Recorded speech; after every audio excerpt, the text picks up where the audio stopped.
ବହିର ନାମ thank you ଭଗବାନ। ଲେଖକ ଡକ୍ଟର ବିବୁଧ ରଞ୍ଜନ। ପଢ଼ି ଶୁଣାଉଛନ୍ତି ସୋମାନ ଦାସ। ବିଷୟ 1। ବାଲିଘର। ମଣିଷ ହେଉଛି ଏକ ଅଜଣା ପୃଥକ। ଏ କୂଳରେ ତାର ଘର ନାହିଁ। ନା ତାର ନିଜ ସହ ପରିଚୟ ଅଛି ନା ଅନ୍ୟ ସହ। ନିଜ ସହ ଯାହାର ପରିଚିତି ନାହିଁ ତାର ଅନ୍ୟ ସହ ପରିଚୟ ହେବାର ଆଦୌ ଉପାୟ ହିଁ ନାହିଁ। ଯେତେ ଯାହା ଚେଷ୍ଟା କଲେ ମଧ୍ୟ ନିଜର ପରିଚୟ ସୃଷ୍ଟି କରିବା ଅବିକଳ ପାଣିରେ ଗାର ଟାଣିବା ସଦୃଶ। ପରିଚୟ ତିଆରି ହୁଏ ପୁଣି ପୋଛି ହେଇଯାଏ। ଯାହାକୁ ଆମେ ପରିବାର ବୋଲି କହୁ, ଯାହାକୁ ଆମେ ସମାଜ ବୋଲି କହିଥାଉ, ସବୁକିଛି ଭ୍ରାନ୍ତ ଧାରଣା, ମନକୁ ଭୁଲାଇବାର ଉପାୟ। ଆଉ ଗୋଟିଏ କଥା, ମଣିଷ ନିଜକୁ ଭୁଲାଇବାକୁ ଚେଷ୍ଟା କରିଥାଏ ଯେ ଏଇଠାରେ ମୋର ଘର ଅଛି, ଆଉ କେଉଁଠାରେ ନାହିଁ। ନିଜକୁ ସବୁବେଳେ ବୁଝାଉଥାଏ ଯେ ଏଇମାନେ ମୋର ପ୍ରିୟଜନ। ଏହା ହିଁ ସତ୍ୟ। ସତ୍ୟ ମଧ୍ୟ ମୋର ଏ ଦେହ ଦ୍ୱାରା ଦେଖାଯାଉଥିବା ଏ ସଂସାର। ଏ ସଂସାର ଆରପାରିରେ, ଏ ଜୀବନ ଆରପାରିରେ ଆଉ କିଛି ନାହିଁ। ଏ ଜୀବନ ସତ୍ୟ। ଏ ଜୀବନ ପରେ ଯାହା କିଛି ଅଛି ବୋଲି କୁହାଯାଉଅଛି ସେସବୁ ବକବାସ୍। ନିଜକୁ ନିଜେ ଆମେ ବହୁତ ଧୋକା ଦଉଛୁ, କିନ୍ତୁ ଧୋକା କେବେ ବି ସଫଳ ହେଉନାହିଁ। ସକଳ ଉପାୟ ସତ୍ତ୍ୱେ ସ୍ୱପ୍ନ ଆମର ଭାଙ୍ଗିଯାଏ, ସଂସାର ଭାଙ୍ଗିଯାଏ। ମାନିଥାଉ ଯେ ପତ୍ନୀ ମୋର, କିନ୍ତୁ ଭିତରେ ଭିତରେ ଜାଣିଥାଉ ଏ ମୋର କିପରି ହେଇପାରିବ। ପୁଅ ମୋର, ଝିଅ ମୋର, ସବୁ ମୋର, କିନ୍ତୁ ହୃଦୟର ଗଭୀରତମ ପ୍ରବେଶରେ ଲାଗିଥାଏ ଏସବୁ ମୋର ତୋର କେବଳ ଏକ ସ୍ୱପ୍ନ। ରାତିର ସ୍ୱପ୍ନ ପରି ସବୁକିଛି ମିଳେଇଯିବ। ତଥାପି ନିଜକୁ ସାନ୍ତ୍ୱନା ଦେବାରେ ଲାଗିଥାଉ।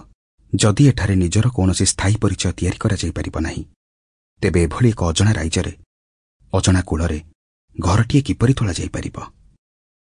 ଏ କୂଳ ତ ମନମୋହକ ନିଶ୍ଚୟ, ସ୍ୱପ୍ନ ପରି ସୁନ୍ଦର, ଖୁବ୍ ଆକର୍ଷଣରେ ଭରପୁର। ତା ନ ହେଇଥିଲେ ଏତେ ସଂଖ୍ୟାରେ ମଣିଷଙ୍କର ଗହଳ ଚହଳ ଲାଗି ରହିନଥାନ୍ତା ଏ କୂଳରେ।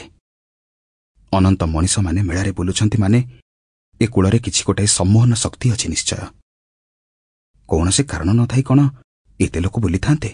ନା, କିଛି ନା କିଛି ଯାହା ମଣିଷର ମନକୁ ବାନ୍ଧି ରଖୁଛି, ଟାଣି ଆଣୁଛି। ମଣିଷ ଗଭୀର ନିଦ୍ରାରେ ଶୋଇ ରହି ସ୍ୱପ୍ନ ଦେଖିବାରେ ଲାଗୁଛି। ଏ ସ୍ୱପ୍ନରେ ମଧ୍ୟ କିଛି ନିଶା ଅଛି। ନିଶା ଏତେ ଗଭୀର ଯେ ନିଦରୁ ଉଠାଇବା ବାଲା ମଣିଷ ମଧ୍ୟ ଆସୁଛନ୍ତି। ନିଦରୁ ତମକୁ ଉଠାଇବାକୁ ଚେଷ୍ଟା ବି କରୁଛନ୍ତି, ଫେରି ଯାଉଛନ୍ତି। ନିଦରେ ଶୋଇଥିବା ମଣିଷର କିନ୍ତୁ ନିଦ ଭାଙ୍ଗୁନାହିଁ। ସେ ପୁଣି କଡ଼ ଲେଉଟାଇ ଶୋଇଯାଉଛି। ବୁଦ୍ଧ ତମକୁ ଜାଗ୍ରତ କରାଇବାକୁ ଆସନ୍ତି, କିନ୍ତୁ ତୁମେ ତୁମ ନିଦ୍ରାରେ ବୁଦ୍ଧଙ୍କୁ ଶୁଣିନିଅ। ନିଦ୍ରାରେ, ସ୍ୱପ୍ନରେ ତୁମେ ବୁଦ୍ଧଙ୍କ ବାଣୀକୁ ବିକୃତ କରିଦେଉଛ। ତୁମ ମନ ଅନୁସାରେ, ତୁମର ଭାବ ଅନୁସାରେ ତାର ଅର୍ଥ ବାହାର କରିନିଅ। ଯାହା ବୁଦ୍ଧ କହିଥିଲେ ତାହା ତ ତୁମେ ଶୁଣିପାର ନାହିଁ, ବରଂ ଯାହା ତୁମେ ଶୁଣିବାକୁ ଚାହୁଁଥିଲ ତାହା ହିଁ ତୁମେ ଶୁଣିଥାଅ।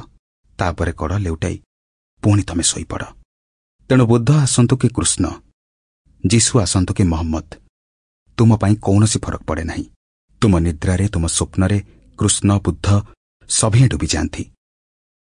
ସ୍ୱପ୍ନ ତୁମର ଯେତେ ସୁନ୍ଦର ହେଇଥାଉ ନା କାହିଁକି, ଚିନ୍ତା ତୁମର ଯାଏ ନାହିଁ।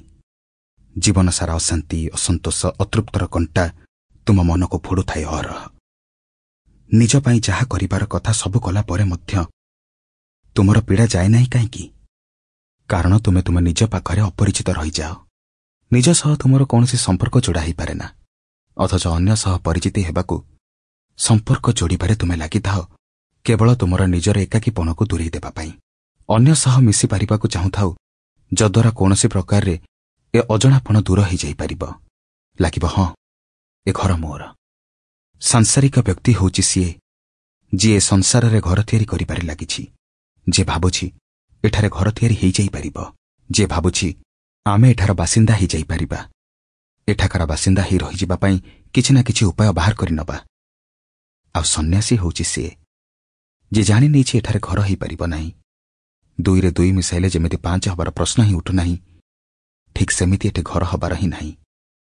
ତୁମେ ଯେତେ ଘର ବସାଅ, ସବୁ ତାସର ପତା ଭଳି ଭୁଷୁଡ଼ିଯିବ। ସମୁଦ୍ର କୂଳରେ ବାଲିରେ ପିଲା ଘର ତିଆରି କଲା ପରି ଢେଉ ଆସିବ, ଆଉ ସବୁକିଛି ଭାସିଯିବ। ଦଲକାଏ ପବନରେ ବାଲିଘର ଉଜୁଡ଼ିଯିବ। ଅବିକଳ ସେଇମିତି ମୃତ୍ୟୁର ତୋଫାନ ଆସେ, ସବୁକିଛି ତିରୋହିତ ହେଇଯାଏ। ଏ କୂଳରେ କେହି ସ୍ଥାୟୀ ଘର ନିର୍ମାଣ କରିପାରି ନାହାନ୍ତି। ଯେଉଁ ବ୍ୟକ୍ତିକୁ ଏଇ ବୋଧ ଆସିଗଲା ଯେ ଏକ ଅଜଣା ସ୍ଥାନ, ଏଠାରେ ପରିଚୟ ହେଇପାରିବ ନାହିଁ, ଆମେ ଅନ୍ୟ କୌଣସି ଏକ ଦେଶର ବାସୀ, ଏଇ ଭାବ ଯେବେ ତୁମ ଭିତରେ Sample complete. Ready to continue?